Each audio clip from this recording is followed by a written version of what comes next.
Biye tene seliba kalo kile mugan kɔnɔntɔn Hijira bakire kɛmɛ naani ani bi naani kelen ta mafilɛbagaw Mali kɔnɔ Mali kɔ kan assalamu alaikum ɲa ka kunnafoni wagati selen ye min bɛna walawalali kɛ farafinna ni diɲɛ fan tɔw kibaruyaw la aw ka bi kunnafoni bakurubaw filɛ. Moritani jamana ɲɛma ale ka laɲini ye anw ka jamana o ka segin ka taa G5 Sahel jɛkulu kɔnɔna la an bɛna ɲɛfɔli caman kɛ aw ye bi kunnafoniw na fo ka taa se CEDEAO maaw olu ka jɛkulu kura sigilen ma. Sɛnɛkɛlaw olu ni Office du Niger PDG olu ye ɲɔgɔn ye kɛ kɛrɛnkɛrɛnnenya na campagne agricole san 2022 san 2023 o hukumu kɔnɔna la. Kamachiwale kɛbamaw ka wulikajɔ dɔ senfɛ Niger Sud-Est o kɔnɔna la a kɛra sababu ye maa 5 olu de bɔnɛna o ni na.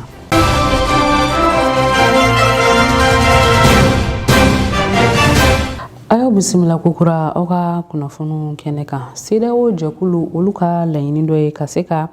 jɛkulu kura ko o yɛrɛ kɔni dayɛlɛ kɛrɛnkɛrɛnnenya na finitigilakaw olu ta fan fɛ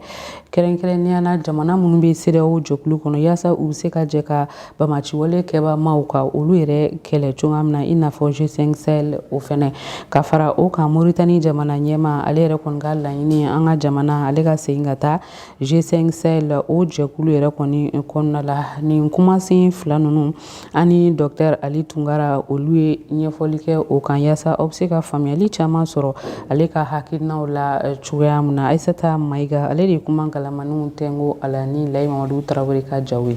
Dr Ali Tunkara ale ka jateminɛliw kɔnɔna la a kɔni y'a yira k'a fɔ ko fɛn min ye CEDEAO maaw ye olu ka laɲini ni o ye ka kuluba dɔ sigi sen kan bamaciwaleyaw kɛlɛli la ani kudetaw yɛrɛ kɔni kɛlɛli la a y'a yira k'a fɔ ko o hakilina yɛrɛ bilali sen kan ko gɛlɛya dɔw yɛrɛ kɔni bɛ sɔn ka don o la. Tiɲɛ don kabini décembre kalo tɛmɛlen CEDEAO jamana ɲɛmaaw ka ɲɛnajɛ dɔ senfɛ kun y'a bolo la k'a fɔ k'u bɛ tɔn dɔ bila sen kan kɛrɛnkɛrɛnnenya la finitigiw ka tɔn min bɛ fanga dafiri ani ni jatigɛwale binna jamana min kan ka se ka olu senkɔrɔma tintin ka fanga dafiri bali ani jatigɛwale minnu bɛ ka kɛ diinɛ tɔgɔ la ka se ka dansiri o la maa caman ye tare da waati nka n'i ye ka kɔn nin kuma ninnu i b'a ye k'a fɔ ko kabini waati jan CEDEAO yɛrɛ ka bolofara dɔ bɛ a fɔ min ma ko force en attente o bolofara in bɛ sen kan k'a fɔ ko ni bin kɛra jamana min kan jamana 15 min kan sɔrɔsiw ka fara ɲɔgɔn kan ka taa o tigilamɔgɔ walima o jamana masina senkɔrɔma tintin mais o tɔn in ma se ka ɲɛ sɔrɔ fo bi sabu a kun laɲinina ko ka dollar wari miliyɔn 1 fara ɲɔgɔn kan dollar wari miliyɔn 1 jamana 15 ni u dɛmɛbagaw an bɛ fan bɛ dɔnni min bi o wari ma se ka fara ɲɔgɔn kan o kɛra sababu ye ka baaraba dɔw ka o tɔn in ka ɲɛnamayali kan fo ka taa se tɔn kura in fana ma a laɲinina ko ka dollar wari miliyari 1 fana fara ɲɔgɔn kan mun kosɔn tɔn kura in ka se ka lawaleya wari ma se ka fara ɲɔgɔn kan CEDEAO jamana 15 fɛ a ma wari ma se ka fara ɲɔgɔn kan fana CEDEAO senkɔrɔma tintinbagaw fɛ maa b'a fɔ dɔrɔn ko hakililaw don hakilila min ni maaw bɛ se ka a fɔ nka ka hakilila ninnu waleya maa min bɛ CEDEAO tariw dɔn a ka gɛlɛn ka se k'a fɔ i b'i sɔnni fa nin kuma fɔlen ninnu na. CEDEAO ye tɔn ye tɔn min n'i y'a jateminɛ a ka kan ni jamana min b'a kɔnɔ i fɛ ko fɛn min ye maraw kɛcogo ye fo ka taa se lakanako ma a ka fanga di kan o tɛ fɛn ye maa b'a fɔ ma ko interférence o tɛ k'u sen don mɔgɔw ka ko la nka CEDEAO yɛrɛ ma se ka kunu jamanaw fɛ sabu jateminɛw y'a yira k'a fɔ ko hakilila caman bɛ CEDEAO kɔnɔna la i b'a sɔrɔ hakilila ninnu caman bɛ yen u bɛ ka baara kɛ ni maa wɛrɛw ja de ye hakilila caman bɛ na CEDEAO jamana ɲɛmaaw fɛ hakilila ninnu i b'a sɔrɔ kuma dɔw la ani CEDEAO jamana 15 jamanadenw ka laɲiniw n'u ka yetaw tɛ kelen nin bɛɛ b'a yira bi k'a fɔ ko gɛrɛntɛba de bɛ CEDEAO da la hali n'a y'a sɔrɔ u ye u ka ɲɛmɔgɔ dɔw fala fo ma ko commissaire u ye maa 8 kura min ta maa caman kɔni ka yecogo la olu ye maa ye maa minnu b'a fɛ ka se ka ɲɛda kura di CEDEAO ma wala i b'a jateminɛ u ka ɲɔgɔnye laban ninnu senfɛ ɲangili kuma ka dɔgɔ a la kosɛbɛ sabu maa 8 kura min nana n'olu ye commissaire 8 ye olu bɛ ka baara bɛɛ kɛ mun kosɔn CEDEAO ka se ka kanu ka don jamanadenw na kura ye ɲɛda kura ka d'a ma bɛɛ ka se ka yɛrɛya kɔnɔna la. Fɛn min an ka jamana seginni G5 Sahel yɛrɛ kɔni kɔnɔna la Dr Tunkara y'a yira k'a fɔ ko gɛlɛya caman sɔrɔ o la ka kun kɛ sababu caman ye. N'i ye Mali marabagaw ka boli sababu jateminɛ G5 kɔnɔna la i b'a ye u ka boli sababu G5 kɔnɔna la sababu badamado don fɔlɔ mara kun sera sabu G5 ye tɔn mɛn san fila a ɲamaa bɛ di jamana 5 kelen ma o kun turu sera Mali ma u ma sɔn ka turu de Mali ma fo ka taa se Mali marabagaw y'a yɛrɛ fana k'a fɔ ko n'a fɔra ko G5 musakaw olu bɛɛ bɛ jamana wɛrɛw de kan a wari foyi maralen tɛ jamana 5 yɛrɛ kɔnɔna la olu ye sababu ye minnu ma kɛ Mali marabagaw ka yecogo ye nka yalima a bɛ se k'a fɔ ko nin welewelekan min bilala Mali marabagaw ma k'u ka sigi k'u kana dɔn G5 la kura ye yalima welewelekan ninnu na se ka ɲɛ sɔrɔ ko la wa a ka gɛlɛn maa ka se k'i sɔnni fa kan munna n'i ye Mali marabagaw ka hakilila lajɛ bi ka taa se diɲɛ maa tɔw ma i n'a fɔ kɛrɛnkɛrɛnnenya la Faransi tun bɛ yan o taara cogo min na fo k'a lajɛ kɔsa in na diɲɛ tɔnba MINUSMA o fana tacogo a bɛ komi bi Mali marabagaw ka yecogo la fɛn min ye lakanako ye fɛn min ye bɛn sabatili walew ye a ka kan u yɛrɛ ka u kunda o la a man kan jamana wɛrɛ walima maa wɛrɛ k'i sen don o la o bɛɛ kama maa bɛ se k'a fɔ nin welewelekan in a caman na a ŋunankan in tɛmɛ Mali marabagaw fɛ donc maaw sigilen bɛ ni min ye kosɛbɛ o ye a kɛlɛbolo ta i n'a fɔ ma ko force conjointe n'i ye a bolofara wɛrɛw ta i n'a fɔ Collège sahélien de sécurité ani Collège de défense Collège sahélien de sécurité ye G5 finitigi n'a a kiiritigɛlaw n'o ye magistraw ye a ye 1400 kalansen di olu ma o kɔnɔna la n'i ye Collège de défense ta sɔrɔdasi ɲɛmɔgɔ caman bɛ hali Mali kunna bi u caman y'u ka kalansen dɔ ye n'a fɔ ma ko école de guerre u y'o kɛ G5 de sababu la o kɔrɔ nafaw b'a la sira wɛrɛw kan o sira ninnu a caman na jama fanba ta kalama fo ka taa se n'i ye G5 jamana 5 polisiw ta u bɛ kunnafoniw di ɲɔgɔn ma maa murutilenw ka lahalayaw kan olu bɛ G5 nafama yɔrɔbaw de nka maaw yɛrɛ sɔnni sigilen bɛ min kan n'o y'a mugu cima yɔrɔ ye o yɔrɔ de la maa bɛ se ka fɔ ko tiɲɛni yɛrɛ la maaw ka jigaw ma se ka timɛ o yɔrɔ fan fɛ. Sɛnɛkɛlaw olu ye wagati sɔrɔ ka se ka u ka gɛlɛyaw ka o ɲɛfɔ Office du Niger ale directeur général yɛrɛ kɔni ye campagne agricole san 2022 san 2023 ale hukumu kɔnɔna la ni baara sen ale yɛrɛ kɛnɛ kan fɛn min ye sɛnɛkɛlaw ma caman wɛrɛw fo ka taa se zone wɛrɛw olu yɛrɛ directeur ma olu bɛɛ lajɛlen kun bɛ nin kɛnɛ kofɔlen kan. Lajɛ in kɔnɔna la kuma dira sɛnɛkɛlaw ma yaasa u bɛ se ka u miirinataw fɔ ale ni gɛlɛya mun b'u kan u ka se ka olu bɛɛ lajɛlen ɲɛfɔ. Office Niger ale zone kɔnɔna la fɛn min ye sɛnɛkɛlaw ye olu yɛrɛ kɔni bɛ baara bɛɛ lajɛlen na kabini campagne o yɛrɛ kɔni dayɛlɛnna yaasa ka se ka dugukolow labɛn ka baaraw caman sigi sen kan ale ni ka engrais ko olu bɛɛ lajɛlen olu bila sen kan yaasa sɛnɛ yɛrɛ bɛ se ka kɛ ka ɲɛ cogo min na. Nka fɛn min ye jiko ye ale de kɔni ka bon a bɛɛ lajɛlen na ka sabu kɛ sɛnɛ ale yɛrɛ tɛ taa ji kɔ. Gomakura dugutigi o ka conseiller Bakari Katili ale y'a yira k'a fɔ ko san o san campagne daminɛ ka taa se a labanw ma i b'a ye k'a fɔ ko jiko gɛlɛya o yɛrɛ kɔni bɛ kɛ sɛnɛkɛlaw kan kosɛbɛ ko o ye fɛn ye min b'a to u ka baaraw kɔni tɛ se ka ɲɛ u bolo. O kɔfɛ a y'a yira k'a fɔ ko n'i y'a mɛn ko sɛnɛ yɛrɛ bɛ kɛ i b'a sɔrɔ ji de bɛ yen nɔ. Sɛnɛkɛla wɛrɛ ni ale ye Musa Buware ni ale bɛ Ndebugu o zone na ale y'a yira k'a fɔ ale yɛrɛ kɔni hakilila sigira ka sabu kɛ Office du Niger a ɲɛmaw u ye kuma minnu fɔ u ye ka ɲɛfɔliw caman kɛ u ye o b'a to u ye faamuyali caman sɔrɔ k'a ye k'a fɔ ko jiko dɛsɛw bɛ u sɔrɔ ko o tɛ Office du Niger maaw nɔ ye. U y'a faamu k'a fɔ ko san de kan ka na kosɛbɛ yaasa u bɛ se ka ji bɛ se ka labɔli kɛ. A ka fɔ o la a ko ale yɛrɛ kɔni taara Marikala dɔw furancɛ tɛmɛnen na yaasa ka taa lajɛ a yɛrɛ ɲɛ la jiko ninnu bɛ cogoya min na.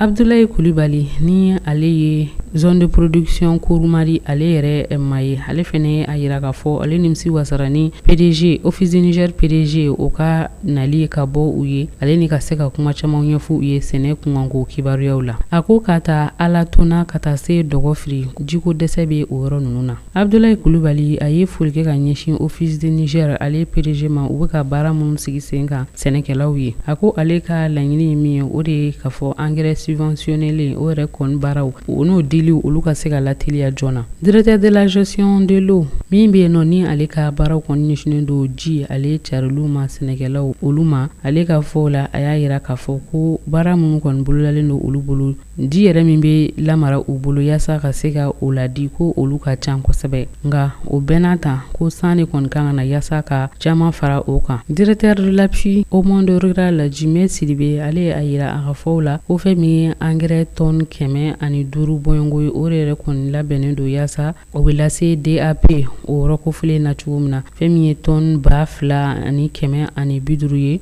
o de kan ka lase NPKS ma fɛn min ye tonne 10,423 ye o fɛnɛ kan ka bila bolo wɛrɛw. U y'a yira k'a fɔ ko ɲina ko engrais o yɛrɛ kɔni bɛna na di sɛnɛkɛlaw yɛrɛ kɔni ma ni u ka ɲɛmɔgɔw olu ka baaraw kɔnɔna ye ko engrais bɔrɔ 3 o de kan ka kɛ hectare 1 na wa ko zone bɛɛ directeur olu y'u ka carnet yɛrɛ kɔnɔ kunfɔlɔw sɔrɔ yaasa engrais ninnu kɔni bɛ se ka taa lajigin u ma cogo minnu na sɛnɛkɛlaw olu fɛnɛ bɛ taa minɛ olu bolo. Fɛn min ye sɛnɛkɛlaw ye ni lajɛ in kɔnɔna la u y'a yira k'a fɔ u ye nimisiwasa caman sɔrɔ ka sabu kɛ u ka kumaɲɔgɔnyew olu bolila fɛn minnu kan ni office du Niger ale directeur ye a y'a to u sera ka faamuyali caman sɔrɔ. ANP ni jamana ɲɛmaaw olu ka bolodiɲɔgɔnma o yɛrɛ kɔnɔna la u ye laɲini kɛ k'u bɛ gɛlɛya ta ka bɔ malidenw kan minnu tun bɛ baara la MINUSMA ale jɛkulu kɔnɔna la o de senfɛ ANP ale directeur général ale laɲini kɛ maa o maa de tun bɛ yen nɔ k'u bɛ baara kɛ MINUSMA ale ka jɛkulu kɔnɔna la u kana u yɛrɛ kofɔ ANP ka yɔrɔw la minnu bɛ région kɔnɔnaw la fo ka taa se Bamako ale yɛrɛ kɔnɔna ma n'u bɛna u ka na ni u ka contrat copier u bolo. Kunnafoniyaw dilen kɔ k'a fɔ MINUSMA olu ka baaraw banna an ka jamana kɔnɔ ni u kan ka u ka minɛnw bɛɛ lajɛlen cɛ ka bɔ an ka jamana kɔnɔ ka kɛɲɛ ni décembre kalo tile 31 nata ninnu ye fɛn min an ka jamana camancɛ fanga maa ɲɛmaaw ye olu yɛrɛ kɔni ye kunnafoniya dɔw di k'a yira k'a fɔ gɛlɛya minnu bɛ malidenw kan minnu ni olu yɛrɛ tun bɛ baara la MINUSMA bolo u bɛna o gɛlɛya ninnu nɔgɔya o de hukumu kɔnɔna la ANP ni o ye agence nationale pour l'emploi ye communiqué dɔw kɔni senfɛ min kɛra juillet kalo tile 10 san 2023 tɛmɛnen na ni laɲini kɛra u fɛ ka kɛ malidenw fɛ minnu ni fɛn o fɛn tun bɛ yen nɔ ni u tun bɛ baara la MINUSMA jɛkulu yɛrɛ kɔni bolo walima u ka bolofara dɔw yɛrɛ kɔni na u bɛɛ lajɛlen yɛrɛ kɔni ka wuli ka se ANP ka direction na ka taa u yɛrɛ kofɔ ni u ka contrat o copier kɛrɛnkɛrɛnnenya na Moti, Gawo, Tombouctou, Menaka, Kidal ale ni Bamako district kɔnɔna la. Ni kun ye jateminɛ kɛ i b'a ye k'a fɔ ka taa se MINUSMA maaw olu ka tagali kumaw olu fɔli ma MINUSMA olu yɛrɛ kɔni kun kɛn bɛ ka maliden minnu ta baara la u bolo u bɛ taa se fo maa 859 bɔɲɔngo de ma wa o maa ninnu cɛla i b'a ye k'a fɔ maa minnu ka contrat kun ye CDD ye ni o ye contrat à durée déterminée ye o de kun ka ca a la kosɛbɛ minnu ni o kun bɛ tali kɛ kalo 6 la wa seginkanni kun tɛ kɛ a kan. K'a ye k'a fɔ o maa kofilen ninnu cɛla maa caman de bɛ yen nɔ minnu ni olu yɛrɛ kɔni bɛna taa baarabaliya o hukumu kɔnɔna la ka sɔrɔ la fɛn min ye denbayatigiw olu de bɛɛ lajɛlen kun bɛ ka baara kɛ nin jɛkulu kofilen yɛrɛ kɔni bolo u yɛrɛ fadugu kan minnu yɛrɛ kun tɛ ka u minɛ hali minɛcogo yɛrɛ ɲuman dɔw la. MINUSMA yɛrɛ ni kun ye a ka baaraw jateminɛ u kun nana jamana kɔnɔdenw u lakanali min ni an'u bolofɛnw lakanali min kama u yɛrɛ kun tɛ ka o baara ninnu yɛrɛ kɛ bilen u ka baaraw kun bɛ ka ɲɛsin fɛn wɛrɛw ma minnu ye ka bɔ u ka hukumu kɔnɔ ka taa don jɛkulu wɛrɛ kɔnɔ min bɛ tali kɛ dɛmɛ o hukumu na o kunba kun tɛ dɔwɛrɛ yaasa ka jamana kɔnɔdenw lamuruti jamana ɲɛmaaw ma. Biennale artistique san 2023 ta o kunnafoniyaw kɔnɔna la min yɛrɛ kɛra moptikaw fɛ yen nɔ a baaraw olu datuguliw kɛra nin karidɔnya in na ka kɛ ni juillet kalo tile 16 san 2023 ye min ɲɛmɔgɔya kun bɛ ministre ɲɛma Dr Shugel Kokala Mayiga bolo ka fara ale kan gouvernement maa caman fɛnɛ kun bɛ yen nɔ Dada Dukure bɛ ɲɛfɔli kan ye. Jury ɲɛma ka jaabiw bɔra minnu kan olu ye Segu région yɛrɛ kɛra fɔlɔ ye ni kuru 100 ye kuru 200 kan jɔyɔrɔ filanan dira Buguni ma jɔyɔrɔ sabanan dira Joyila région ma. Ni région laban fila ninnu kun fɔlɔ de bɛ ka jate Segu ni Dɔnko yɛrɛ biennale fɛ. Segu yɛrɛ kɔni dege bɛ nin kɛnɛ in la. Madame Wallet Fenda n'o si bɛ taa san 72 la ale bɛ jate makɔrɔ fɛ ka bɔ Minanka troupe la wa prix kɛrɛnkɛrɛnnen yɛrɛ kɔni dira ale ma. Musa Mayiga n'ale si bɛ taa kalo 13 la ale bɛ jate san région fɛ ale kɔni ye bɛɛ la denmisɛn ye wa prix kɛrɛnkɛrɛnnen dira ale fɛnɛ ma. Biennale okumu kɔnɔ jury maaw ye wale dɔw sigi sen kan n'o bɛ tali kɛ baaraku ɲuman la ani jaw yɛrɛ taku ɲuman la ka segi kɛ sariya yɛrɛ lakanali kan a n'a ɲɔgɔnna caman. Minisiri min ka baara bɛnnen bɛ ladalako seko ni dɔnko ani maaw bisimilayeli n'a bɛ fɔ o ma ko ministre de l'artisanat, de la culture, de l'industrie hôtelière et du tourisme. Ale ye maaw fo minnu ye nin kɛnɛ in sigi ko ɲuman Mali jamana faba kɔnɔ. Andogoli Gindo y'a yira k'a fɔ ko tile 10 ni su 10 kɔnɔna la Mali jamana fifinakaw ye jɛɲɔgɔnya sinsin u n'u ka jamana cɛla bɛn ni karama kɔnɔ. Andogo Gindo ye Mopti maaw fo ka lakana fangaw fo ani u baaraɲɔgɔnw ni UNESCO bɛ jate o fɛ. Mopti ɲɔgɔn ye kuncɛ baara koɲɛ la Premier ministre ye Mali fifinakaw fo kosɛbɛ camancɛ fanga colonel Assimi Goïta ka weleli jaabili la. Dr Shogel Kokala Maïga y'a yira k'a fɔ k'a wasalen don jamanadenw ka bɔli la kɛrɛnkɛrɛnnenya la Mopti seko ni dɔnko maaw. Jamanakuntigi ye foli lase a baden jamanaw ma Burkina Faso ni République du Congo ni olu yera ni seko ni dɔnko biennale kɛnɛ in kan. Seko ni dɔnko biennale sigikun nata bɛ kɛ Tombouctou san 2025. O b'an lase farafinna ani diɲɛ fan tɔ kibaruyaw la. Niger jamana kan u ka gendarme kelen ani jamana kɔnɔden gansan 4 ɲɔgɔn bɔɲɔgɔnko olu bɔnɛna u ni na ka sanga ni Mamadou Tulon ka waleya jugu dɔ ye Niger marabolola min bɛ wele ko Tilaberi. U ka jamana ɲɛmaw olu ye dantigɛli kɛ ka sanga ni nin ko ye sibiri don. Baara jugu in kɛra juillet kalo tile 14 san 2023 san. Gendarmew kɔni tun bɛ ka mobile dɔw de kɔni lakana u ka saraba dɔ ka sara min bɛ bɔ Torodi ka taa Makɔlɔndi. O baara ninnu de la Mamadou Tulon ninnu kɔni nana bin u kan. A kɛra sababu bɛ Mamadou Tulon maa 2 ɲɔgɔn bɔɲɔgɔnko kɔni bɔnɛna u ni na. Maa 19 olu jogila finitigilakaw la min bɛ tali kɛ gendarme 7 ɲɔgɔn bɔɲɔgɔnko la ani finitigilaka 5 ka se jamana kɔnɔden 7 ma. Maa jogili ninnu bɛɛ lajɛlen kɔni taara ka na n'u ye Niger faba la n'o ye Ɲame u ka kɛnɛyaso la. Makɔlɔndi ye Niger duguba dɔ ye min ni Burkina Faso cɛ man jan nka n'i ye nin yɔrɔ kofɔlen ta k'a lajɛ ale ni Tilaberi marabolo i b'a ye k'a fɔ Mamadou Tulon ka waleya jugu ka bon kosɛbɛ nin yɔrɔ kofɔlen na min kɛlen bɛ sababu ye maa 10 ani maa 800 ɲɔgɔn bɔɲɔgɔnko olu bɔlen bɛ u sigiyɔrɔ la ka sanga ni lakanabaliya gɛlɛya ye. Cameroun jamana kan a yirala k'a fɔ kunungo dimasi maa 9 bɔnɛna u ni na u ka marabolola min bɛ wele ko Bamenda ni o yɛrɛ bɛ Cameroun yɛrɛ kɔgɔdu yanfan ni Akilibi yanfan cɛ. A kɛra ka sanga ni gɛlɛyaba dɔ ye Camerounkaw fɛ min ye bolofara dɔ ye minnu bɛ langilɛkan fɔ ani bolofara min bɛ tubabukan fɔ olu kɔni bɛ ɲɔgɔn na kabini san 2016 octobre kalo la. U ka minisiri min ka baara bɛnnen don lakanako ma ale ye dantigɛli kɛ ka sanga ni nin ko ye. A ko min ye baara kɔnɔna dɔ ye maa dɔw kɔni nana dɔrɔn ka na don baara in kɔnɔ ka kisɛ yɛrɛ ci maaw la. Maa 9 bɔnɛna u ni na maa 2 ɲɔgɔn bɔɲɔgɔnko olu jogila kosɛbɛ. Marabolo ɲɛma o fana ye dantigɛli kɛ ka sanga ni nin ko ye. Nka yirala k'a fɔ hali bi an bɛ waati min na maa ma sɔrɔ jɛkulu la minnu ye dantigɛli kɛ k'a yira k'a fɔ olu de kɛra nin ko in sababu ye. RDC jamana kibaruyaw la u ka jamana ɲɛmaaw ye dantigɛli kɛ k'a yira k'a fɔ M23 n'o ye Mamadou Tulon ka tɔn ye RDC yɛrɛ kɔrɔyan fan fɛ k'olu kɛra sababu ye ka se ka maa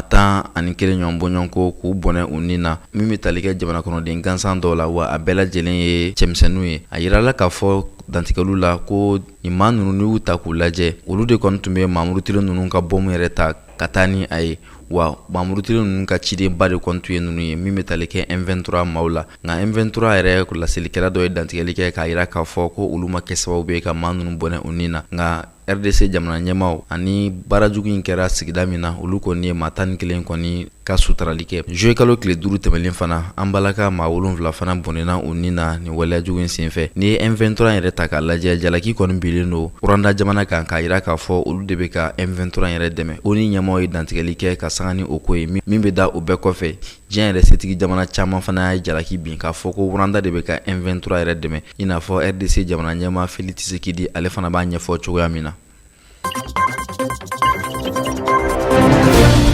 Sudan jamana kibarew la u ka fintigilakaw ka nɔrabila dɔw kɔni segira ka taa jida n'o ye Magan jamana ye min ye sigi ka fɔ ye hali bi Sudan yɛrɛ jamana yɛrɛ bolofara fila ni ɲɔgɔn cɛ o koɲa ninnu bɛ se ka kɛ sababu ye ka bɛn ni basigi la sabati kalo 4 kɛlɛ tɛmɛlen kɔfɛ o koɲa ninnu da bɛna don olu de la kabini avril kalo tile 15 Sudan camancɛ fanga ɲɛmaa bɛ maa min bolo n'o ye General Abdel Fattah al-Burhan ye ka se u ka fintigilakaw ka bolofara jɛkulu dɔ fana ma n'o ɲɛmaa ye Mohamed Hamdan Daglo ye olu ka kɛlɛ in kɛra sababu be maa 3,000 olu de bɔnɛna u ni na sɛgɛsɛgɛlikɛ jɛkulu dɔ ye dantigɛli kɛ ka sanga ni nin ko ye bolonɔbila kɛra sɛbɛnfura caman na kalo tɛmɛlenw na l'Amérique jamana ni Magan jamana olu de a seereya walasa kɛlɛkɛla ninnu ka se ka kɛlɛ yɛrɛ mada nka o bɛɛ n'a ta hali bi kɛlɛ kɔni bɛ sen ka Sudankaw fɛ a yirala k'a fɔ sigikafɔ kura minnu bɛna bila sen kan o na kɛ sababu ye ka se ka ɲɔgɔn faamuya la sabati Sudandenw ni ɲɔgɔn cɛ.